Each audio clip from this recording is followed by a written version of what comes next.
இந்த சட்டத்துக்குள்ளே கொண்டு வந்து அவங்கள ஒழுங்குமுறை தான் படுத்த முடியுமே தவிர அவங்கள லாக் அண்ட் சீல் வச்சோ இல்லை நோட்டீஸ் கொடுத்தோ தண்டிக்க முடியாது. ஓகேவா? ஆனால் அந்த மீனவர்கள் 2 தவறுகள் பண்ணக்கூடாது. கமர்ஷியல் ஆக்டிவிட்டீஸ், வணிக ரீதியாக. ஓகேவா? உதாரணத்துக்கு ஒரு வாடகை விட்டு யாரோ ஒருத்தர் 3வது ஆளுக்கு வந்து வாடகை விடுறது, அதுக்கப்புறம் அப்படின்னா கமர்ஷியல் மால் மாரி பண்ணுறது, இது போல் விஷயங்கள்லாம் வந்து நீங்கள் ஓனாக கடை வச்சுக்கலாம், அது வேறு விஷயம். ஒருத்தருக்கு கமர்ஷியலாக வந்து இது பண்ணுறது, வாடகை விடுறது, ஆமாம், அடுத்த ஆளுக்கு வந்து இது பண்ணக்கூடாது.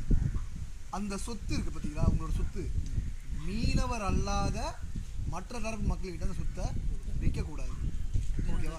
இந்த 2 விஷயங்கள் நடக்கலன்னா அது பண்ணிக்கலாம். ஓகேவா? இப்போ இந்த பிரிவில் வந்து இது 2 தவறுகள் இல்லாமல் ஒரு பாரம்பரியமாக வாழக்கூடிய மீனவர்கள் வந்து வீடு கட்டினா கூட அரசு உங்களுக்கு தண்டிக்க முடியாது.